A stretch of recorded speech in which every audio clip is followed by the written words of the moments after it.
السلام علیکم. اعوذ باللہ من الشیطان الرجیم. بسم اللہ الرحمن الرحیم. ربی اشرح لی صدری ویسر لی امری واحلل عقدۃ من لسانی یفقہوا قولی. رب زدنی علما. اللہم رب زدنی علما. اللہم رب زدنی علما. اللہم فقہنا فی الدین. اللہم فقہنا فی الدین. اللہم فقہنا فی الدین. اللہم صلی وسلم علی نبینا محمد صلی اللہ علیہ وآلہ وسلم. سورہ یونس ہے، سورت کا نمبر 10 اور پارہ کا نمبر 11 ہے. لاسٹ ٹائم آیت نمبر 65 تک الحمدللہ ہم نے کمپلیٹ کیا تھا.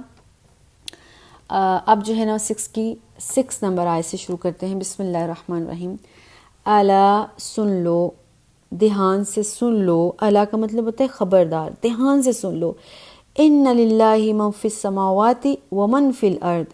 اللہ کہتا ہے جو کچھ آسمانوں میں ہے اور جو کچھ زمینوں میں ہے، یعنی جو ہستیاں، جو لوگ، جو بھی مال، جو کچھ بھی کسی بھی قسم کی چیز ہے، چاہے وہ آسمانوں میں ہے چاہے وہ زمین میں ہے. وما یتبع الذین یدعون من دون اللہ شرکاء. اور اب جو لوگ اللہ کو چھوڑ کر دوسرے لوگوں کو شریک بناتے ہیں وہ کس چیز کی پیروی کرتے ہیں؟ وما یتبعون الذین یدعون من دون اللہ ان یتبعون الا الظن. وہ صرف اور صرف ایک گمان، ایک جھوٹ کی پیروی کر رہے ہیں. وان هم الا یخرصون. یہ محض قیاس آرائیاں ہیں، یہ محض اٹکل پچو ہیں، یہ محض خیالی پلاؤ ہیں جن کے پیچھے یہ لگے ہوئے ہیں. اللہ نے واضح بات کر دی ہے. پچھلی آیت میں ہم نے دیکھا تھا اولیاء اللہ کے پہچان ہے. اولیاء اللہ بننے کا طریقہ کیا ہے؟ ایک اللہ کی ذات کو ماننا اور جو اس نے کہا ہے اس کو فالو کرنا.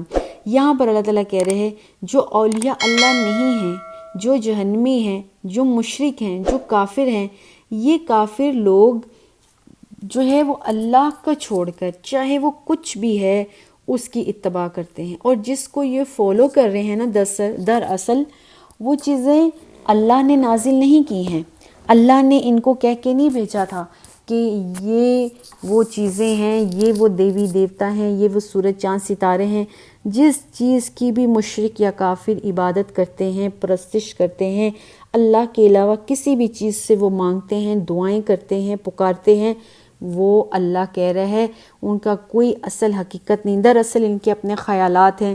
کسی ایک درخت سے کے سامنے جھک گئے، کبھی انہوں نے کوئی دعا کی، وہ دعا قبول ہوگی اور وہ دعا اللہ کی اذن سے ہوئی، اور انہوں نے خیال کر لیا کہ اس درخت کی وجہ سے ہمیں فلاں چیز ملی ہے یا ہماری دعا قبول ہوئی.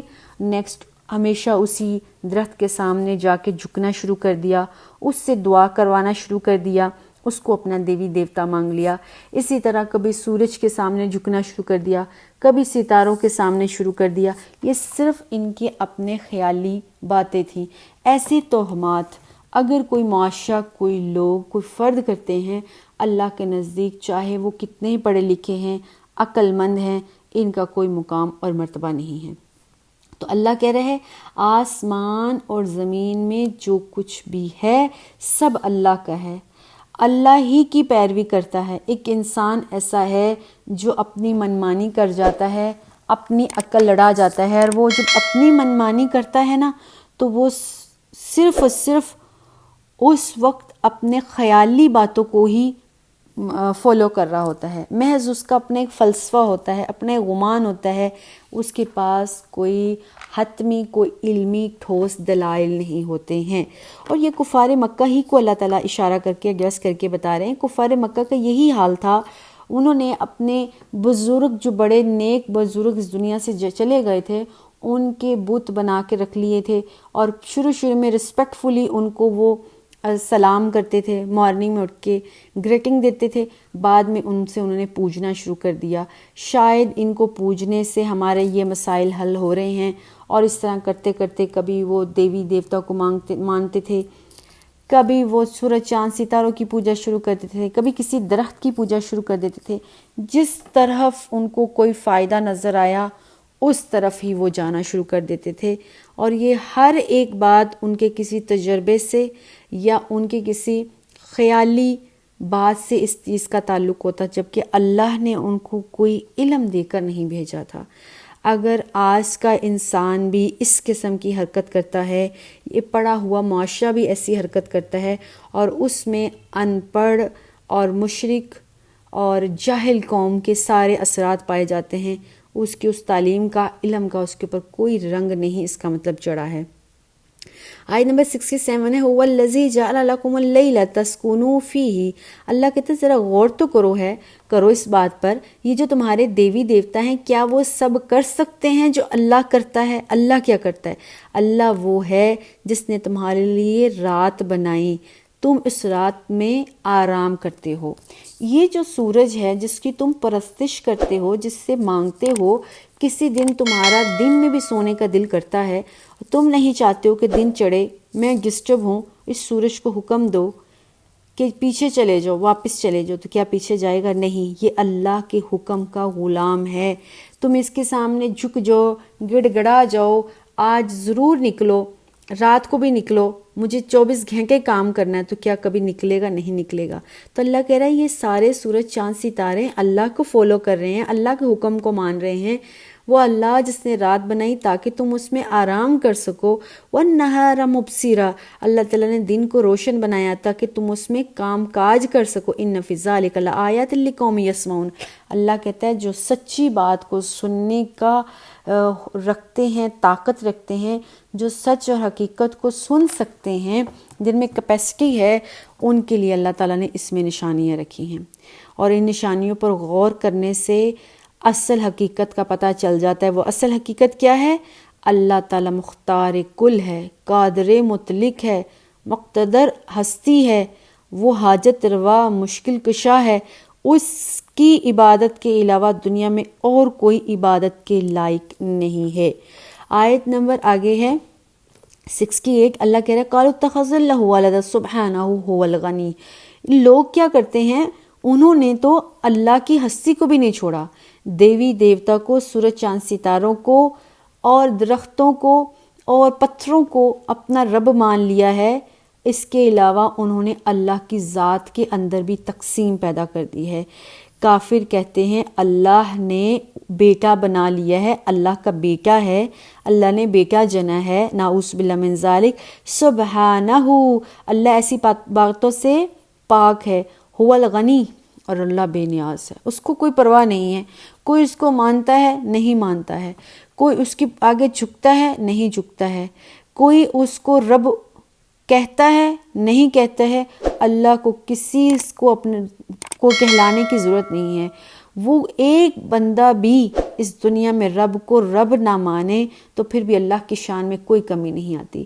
پوری دنیا اللہ کے سامنے سر جھکا لے تو پھر بھی اللہ کی شان میں کوئی کمی نہیں آتی۔ اللہ کی شان اعلیٰ اور برتر اور بہترین ہی ہے۔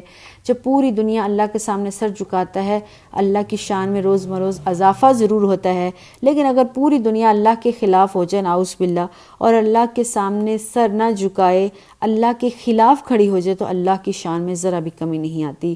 وہ قادر و مطلق ہستی ہے، اس کو کسی کی کوئی پرواہ نہیں، کسی کی کوئی ضرورت نہیں، کسی کا کوئی احتیاج نہیں، وہ ہمیشہ سے ہے، ہمیشہ رہے گا۔ لہو ما فی السماوات و ما فی الارض، بلکہ اس ساری زمین اور زمین کے اندر جو کچھ بھی ہے، اور یہ آسمان اور آسمان کے اندر بھی جو ہے، وہ سب اس اللہ ہی کا ہے۔ ان عندکم من سلطان بہذا، اللہ کہہ رہا ہے کافروں کو، یہ جو تم نے اللہ کا بیٹا بنا لیا ہے اور فرشتوں کو اللہ کی بیٹیاں بنائی ہوئی ہیں، کیا تمہارے پاس اس کے لیے کوئی دلیل موجود ہے؟ اولاد اگر ہو تو کوئی نہ کوئی دلیل ہوتی ہے، کوئی نہ کوئی نشانی ہوتی ہے، کوئی نہ کوئی واقعہ ہوتا ہے، اور اولاد والد کی ملکیت کے حقدار ہوتی ہے۔ کیا کوئی اولاد ایسی اٹھی جس نے آج تک یہ کہا ہو کہ اللہ کی ملکیت، حاکمیت کے اندر میرا بھی اختیار ہے؟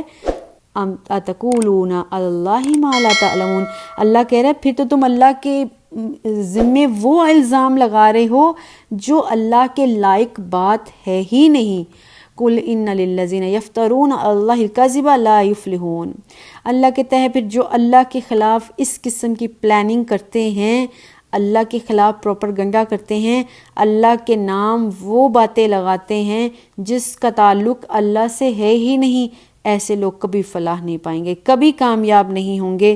وہ اسی شرکیہ زندگی میں مبتلا رہ کے دنیا میں بھی ذلت کی زندگی گزاریں گے اور آخرت میں بھی ذلت کی ہی زندگی گزاریں گے۔ متاع فی الدنیا، یہ دنیا کا ساز و سامان ان کو ملے گا۔ اب ذہن میں یہ خیال آتا ہے کہ جو کافر ہیں وہ بھی تو روزی روٹی کھا رہے ہیں، وہ بھی دنیا کی زندگی گزار رہے ہیں۔ آیت نمبر 70، تو اللہ کہہ رہا ہے کہ دوسرے مسلمان پریشان نہ ہوں کافروں کو کھاتے پیتے، بازاروں میں چلتے ہوئے، گھمنڈ کرتے ہوئے، اپنے عیش و آرام سے یہ زندگی گزارتے ہوئے پریشان نہیں ہونا، بلکہ متاع فی الدنیا، یہ دنیا کا سامان ہے، ان کو دنیا میں جو ملنا تھا فائدہ وہ سب دنیا ہی میں مل جائے گا۔ ثم الینا مرجعہم، پھر ان کو ہماری طرف لوٹ کر آنا ہے، یعنی اللہ کی طرف۔ ثم، پھر اللہ تعالیٰ نذیقہم، پھر اللہ تعالیٰ ان کو عذاب دے گے، العذاب الشدیدہ، اللہ ایسا عذاب چکھائیں گے جس کی شدت بہت زیادہ ہوگی، بما کانوا یکفرون، کیونکہ وہ کفر کی باتیں کرتے تھے۔ کتنا بڑا سزا ہے، کتنی بڑی تکلیف ہے اس دنیا میں رہتے ہوئے اللہ کے نبی کی ذات کا انکار کر دینا، اللہ کی ذات کا انکار کر دینا۔ ہر چیز اللہ کی ذات کی چیخ چیخ کے گواہی دے رہی ہے کہ اللہ سبحانہ وتعالیٰ قادر مطلق ہے، کل مختار ہے، ہر چیز کے اوپر قادر ہے، ہر ایک کا حاجت روا اور مشکل کشا ہے۔ خالص ایک اللہ کی عبادت کرنی ہے۔ انسان کے علاوہ دنیا کی ہر چیز اللہ کے سامنے جھک رہی ہے، اللہ کے سامنے گریہ زاری کر رہی ہے۔ سورج نکلتا ہے اللہ سے پوچھ کر نکلتا ہے، ہوائیں چلتی ہیں تو اللہ کے حکم سے چلتی ہیں، درختوں کے پتے گرتے ہیں تو اللہ کے حکم سے گرتے ہیں۔ اللہ کہتا ہے یہ کہ انسان ہی ہے جو اپنے پاس سے دیوی دیوتا گھڑی جا رہا ہے، اپنے پاس سے اللہ کی اولاد بنا رہا ہے۔ اللہ کی ساری نعمتوں کو استعمال کرنے کے باوجود اللہ کا کھا کر اللہ کے سامنے غرا رہے ہے، تو اللہ ایسے انسانوں کو شدید عذاب دے گا، اور وہ عذاب کیسا ہے اللہ سبحانہ و تعالیٰ جانتے ہیں، اس کی شدت کیسی ہے وہ اللہ جانتے ہیں، اس کی نوعیت کیسی ہے ہمیں اس میں پڑھنے کی ضرورت نہیں ہے۔ یہاں ایک بہت تکلیف دہ بات یہ ہے، وہ یہ ہے کہ محمد صلی اللہ علیہ وسلم کی ہستی ایسی ہستی ہے، کسی کو دیکھ لیں تو اس کا بیڑا پار ہو جائے گا، کسی کو ٹچ کر لیں تو اس پر جہنم کی آگ حرام ہو جاتی ہے، کسی جگہ سے گزر جائیں وہ جگہ جو ہے وہ محترم اور پاک ہو جاتی ہے، حرام ہو جاتی ہے، محرم بن جاتی ہے۔ رسول اللہ صلی اللہ علیہ وسلم کسی شہر میں داخل ہو جائیں تو وہ شہر عام شہر نہیں رہتا، وہ مدینۃ النبی بن جاتا ہے۔ رسول اللہ صلی اللہ علیہ وسلم مکہ میں جاتے ہیں تو مکہ حرام بن جاتا ہے، محرم احترام والا بن جاتا ہے۔ رسول اللہ صلی اللہ علیہ وسلم کسی کو دیکھ لیں تو وہ صحابی بن جائے، رسول اللہ صلی اللہ علیہ وسلم کسی کو ٹچ کر لیں تو اس انسان کا بیڑا پار ہو جاتا ہے۔ اور وہ واقعہ ہے کہ رسول اللہ صلی اللہ علیہ وسلم اپنے آخری ایام میں تھے، زندگی کے آخری ایام میں، اور ایک شخص آیا اور اللہ کے نبی نے کہا کسی نے مجھ سے کوئی بدلہ لینا ہے تو لے لو۔ ایک شخص آیا، اس نے اللہ کے نبی سے کہا اللہ کے نبی مجھے آپ سے بدلہ لینا ہے۔ اب اس نے کہا کہ مجھے اللہ کے نبی آپ سے بدلہ لینا ہے، تو اللہ کے نبی صلی اللہ علیہ وسلم نے کہا کہ آؤ مجھ سے بدلہ لے لو۔ تو وہ صحابی کہنے لگا اللہ کے نبی جس دن آپ نے مجھے سٹک ماری تھی، چھڑی ماری تھی، اس دن میرا بدن ننگا تھا، تو رسول اللہ صلی اللہ علیہ وسلم نے اپنے جسم مبارک سے کرتا اوپر کر لیا۔ صحابہ کرام یہ منظر دیکھ رہے تھے اور ان کے دل میں یہ غصہ بھی آ رہا تھا کہ کیسا بدبخت شخص ہے۔ رسول اللہ صلی اللہ علیہ وسلم جو ہر کافر کو، ہر اپنے خلاف، جو اللہ کے نبی کے خلاف دشمن ہے، اس کو بھی اللہ کے نبی معافی دے رہے ہیں، اور یہ صحابی رسول ہو کر اللہ کے نبی سے بدلہ لے رہا ہے۔ تو اللہ کے نبی چونکہ منصف تھے، اللہ کے نبی صلی اللہ علیہ وسلم نے کہا آؤ مجھ سے بدلہ لے لو۔ وہ صحابی دوڑتا ہوا آیا اور اللہ کے نبی کو چوم لیا، اللہ کے نبی کو ہاتھ لگایا صلی اللہ علیہ وآلہ وسلم، اور کہا اللہ کے نبی میرا ارادہ یہ نہیں تھا، میں نے تو آج دیکھا کہ موقع مل رہا ہے اور میں اللہ کے نبی کے جسم کو چھو لوں، یہ میری نجات کا ذریعہ بن جائے، یہ مجھے جہنم سے بچا لے۔ تو رسول اللہ صلی اللہ علیہ وسلم کی ہستی صلی اللہ علیہ وآلہ وسلم اتنی رحمت للعالمین ہے کہ ان کو چھو لینے سے جہنم کی آگ سے پناہ مل جائے۔ سوچنے کی بات ہے کفار مکہ کے دل میں آخر ایسی کیا چیز تھی کیسا نفرت، کیسا غصہ، کیسا حسد تھا کہ رسول اللہ صلی اللہ علیہ وسلم ساری زندگی کھپا دی ان کے اندر رہتے ہوئے، دن رات محنت کی، اللہ کا قرآن سنایا، اللہ کی باتیں بتائیں، توحید کا تبلیغ کی، لیکن کفار مکہ نے رسول اللہ صلی اللہ علیہ وسلم کی بات پر عمل نہیں کیا ہے۔ اب آیت نمبر 71 میں اللہ کفار مکہ کو پہلے انبیاء کی مثالیں دے رہے ہیں۔ سن لو، ان لوگوں نے بھی ایسے ہی کیا تھا جیسے تم کر رہے ہو، ان کے ساتھ جو اللہ نے انجام دیا تھا، اے کفار مکہ کہیں تمہارا بھی وہی انجام نہ ہو جائے۔ نبی محمد صلی اللہ علیہ وسلم تمہارے اندر موجود ہے، دن رات تمہیں دین کی تبلیغ دے رہا ہے، اس کے باوجود اگر تمہارے نصیب بھوک جائیں تو پھر اس میں کسی کا کوئی قصور نہیں ہے۔ آیت نمبر 71 میں اللہ سبحانہ تعالیٰ مثال دے رہے ہیں حضرت نوح علیہ السلام کی۔ وَاتْلُو عَلَيْهِمْ نَبَأَ نُوحٍ، اے محمد صلی اللہ علیہ وسلم ان کفار مکہ کو حضرت نوح کا قصہ واقعہ بتائیے۔ اذ قال لقومہ یا قوم ان کان کبر علیکم مقامی وتذکیری بآیات اللہ، جب حضرت نوح نے اپنی قوم سے کہا تھا اے میری قوم، اگر تم میرا کھڑا ہونا اور تمہارے پاس کھڑے ہو کر میں آپ تم لوگوں کو اللہ کی آیات سناتا ہوں، تمہیں برا گزرتا ہے، تمہیں ناگوار گزرتا ہے، فَعَلَى اللَّهِ تَوَكَّلْتُ فَأَجْمِعُوا، تو میں اللہ پر بھروسہ کرتا ہوں، ایسا کرو امرکم و شرکاکم، تم سارے کے سارے متفق ہو جو، آپس میں مل جو، اور اپنے شریکوں کو، جن بتوں کو تم پوجتے ہو ان کو بھی اپنے ساتھ ملا لو۔ ثم لا یکن امرکم علیکم غمۃ، پھر ایسا کرو میرے خلاف کوئی پلاننگ کرو لیکن تمہارے ساروں کی پلاننگ مل بھی جائے میرے اوپر، تو پھر کیا ہوگا؟ لا یکن امرکم علیکم غمۃ ثم اقضوا الی ولا تنظرون، پھر مجھے بالکل مہلت نہ دینا، جو تمہارے سے بن پڑے میرے خلاف کر لینا۔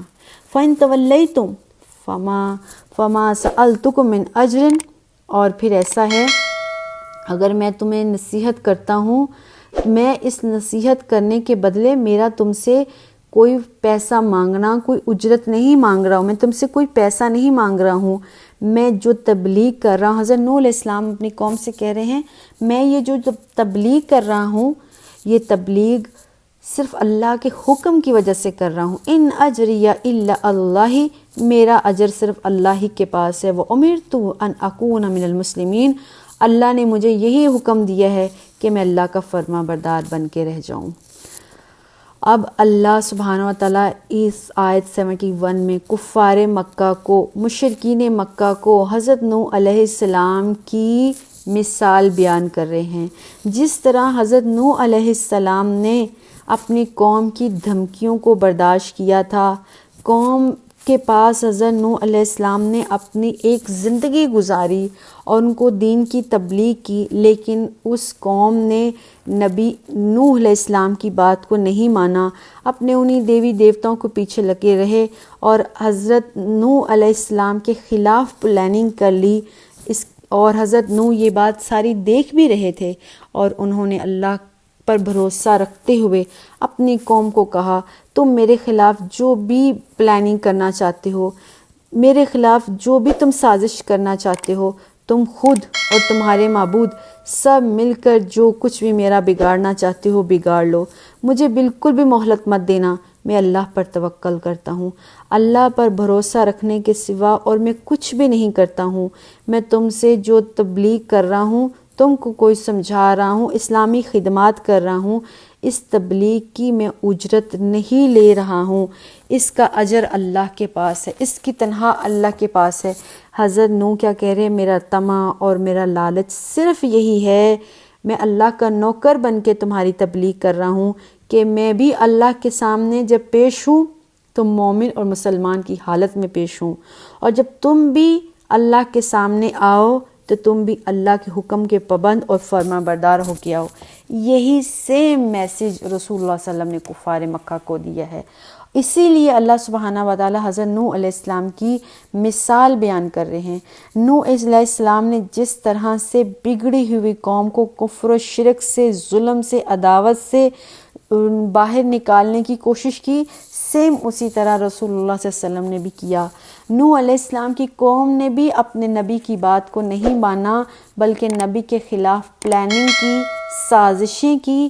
اسی طرح سے محمد صلی اللہ علیہ وسلم کی قوم مشرکین مکہ نے بھی رسول اللہ صلی اللہ علیہ وسلم کے خلاف پلاننگیں کی، سازشیں کی، اور رسول اللہ صلی اللہ علیہ وسلم کو شہر سے باہر نکالنے کی ہر ممکن کوشش کی۔ فَكَذَّبُوهُ، تو جب حضرت نوح علیہ السلام نے اپنی ایک زندگی قوم کو سنوارنے کے لیے، قوم کو دین کی طرف لانے کے لیے لگا دی، تو قوم نے نوح علیہ السلام کی بات ماننے کی بجائے ان کو جھٹلا دیا۔ فَنَجَّيْنَاهُ، تو پھر اللہ تعالیٰ نے تو اپنے اولیاء اللہ کا ساتھ دینا ہی تھا، تو اللہ کہتے میں نے نوح علیہ السلام کو بچا لیا، نجات دے دی۔ وَمَن مَعَهُ فِي الْفُلْكِ، اور جو ان کے ساتھ کشتی میں سوار تھے ان سب کو بچا لیا۔ وَجَعَلْنَاهُمْ خَلَائِفَ، اللہ کہہ رہا ہے اس طرح سے ہم نے پوری دنیا پر ان کو جانشین بنایا ہے۔ وَأَغْرَقْنَا الَّذِينَ كَذَّبُوا بِآيَاتِنَا، اور جنہوں نے اللہ کی آیات کو، اللہ کی نشانیوں کو جھٹلایا، ان لوگوں کو اللہ کہہ رہا ہم نے غرق کر دیا۔ فَانظُرْ كَيْفَ كَانَ عَاقِبَةُ الْمُنذِرِينَ، اللہ کہہ رہے کفار مکہ دیکھ لو ابھی بھی ان لوگوں کا انجام جو کہ اللہ سے ڈرتے نہیں ہیں، جو اللہ کے خلاف پلاننگ کرتے ہیں۔ اللہ نے ان کو ڈرایا تھا لیکن وہ ڈرے نہیں، ان کا کیا انجام ہوا ذرا تم بھی دیکھ لو۔ اور یہ بات سیم اسی طرح کا معاملہ محمد صلی اللہ علیہ وسلم اور آپ کے ساتھیوں کے ساتھ بھی پیش ہوا تھا۔ رسول اللہ صلی اللہ علیہ وسلم نے بھی وہی مظاہرہ کیا جو حضرت نوح علیہ السلام نے کیا۔ حضرت نوح کی قوم بھی بت پرست تھی، رسول اللہ صلی اللہ علیہ وسلم کی قوم بھی بت پرست ہے۔ اللہ نے فَنَجَّيْنَاهُ، حضرت نوح علیہ السلام کو جس طرح سے نجات دے کر اس شہر سے، عزت سے، اکرام سے نکالا تھا، اس طوفان سے بچایا تھا، اسی طرح حضرت محمد صلی اللہ علیہ وسلم کو نعوذ باللہ من ذالک قتل کرنے کی پلاننگ کی گئی تھی۔ آپ بڑے سیفلی اپنے گھر سے حضرت ابوبکر کے ساتھ شہر مکہ کو چھوڑ کر مدینہ کی طرف روانہ ہو گئے تھے، اور اپنے بستر پر حضرت علی رضی اللہ تعالیٰ عنہ کو سلا دیا تھا۔ اور جس طرح سے حضرت نوح علیہ السلام کی پوری قوم غرق ہو گئی تھی، برباد ہو گئی تھی، اور اللہ کے نبی حضرت نوح کو اور ان کے مومن ساتھیوں کو اللہ تعالیٰ نے دنیا میں خلیفہ اور جانشین مقرر کر دیا تھا، اسی طرح چھوٹی سی جماعت جو مسلمانوں کی مدینہ سے مکہ سے ہجرت کر کے مدینہ گئی تھی، چھوٹی سی جماعت کو اللہ تعالیٰ نے اتنی بڑی جماعت بنا دی کہ پوری دنیا پر غالب آ گئی۔ 313 نے 1000 کا مقابلہ کیا، چھوٹے چھوٹے بچوں کے ہاتھ بڑے بڑے سردار مارے گئے۔ یہ کوئی چھوٹی کامیابی نہیں، بہت بڑی کامیابی تھی۔ تو یہ مثال دے کر اللہ سبحانہ و تعالیٰ حضرت نوح کی اور آگے جتنے بھی اولیاء انبیاء کرام آئیں گے ان کا تذکرہ دے کر، بیان کر کے اللہ سبحانہ و تعالیٰ جو ہے مشرکین مکہ اور کافرین مکہ کو نصیحت کر رہے ہیں، جس طرح سے انہوں نے اللہ کی بات کا اقرار نہیں کیا، انکار کیا، جو سلوک اللہ نے ان کے ساتھ کیا ہے۔ اے کفار مکہ، اگر تم نے محمد صلی اللہ علیہ وآلہ وسلم کی بات کو نہ مانا، اللہ کی توحید کا اقرار نہ کیا، تو اللہ تعالیٰ تمہارے ساتھ بھی ایسے کرے گا۔ اور تاریخ میں ہم یہ چیز دیکھ چکے ہیں کہ محمد صلی اللہ علیہ وآلہ وسلم اور ان کے ساتھیوں کو اللہ تعالیٰ نے عزت و اکرام سے مدینہ کی طرف لے کر گئے، وہاں اللہ کے نبی کو سرداران مدینہ بنا دیا گیا۔ رسول اللہ صلی اللہ علیہ وسلم کے لٹے پٹے صحابہ جو مکہ سے گئے ہیں، مدینہ والے امیر اور گھروں میں رہنے والے کاروبار والے لوگوں نے ان کو اپنے ساتھ کاروبار میں شریک بنایا، اپنے بھائی بنایا۔ مسلمانوں کو اللہ نے عزت و اکرام اس قدر دیا کہ پوری دنیا پر اسلام کا بول بالا ہو گیا۔ اللہ سے دعا ہے اللہ میں قرآن سے جڑنے کی، اللہ سے دین کے ساتھ جڑنے کی توفیق عطا فرمائے۔ اسی طرح سے مسلمان اس دنیا میں دوبارہ سے کامیابی حاصل کر سکتے ہیں۔ والسلام علیکم ورحمۃ اللہ وبرکاتہ۔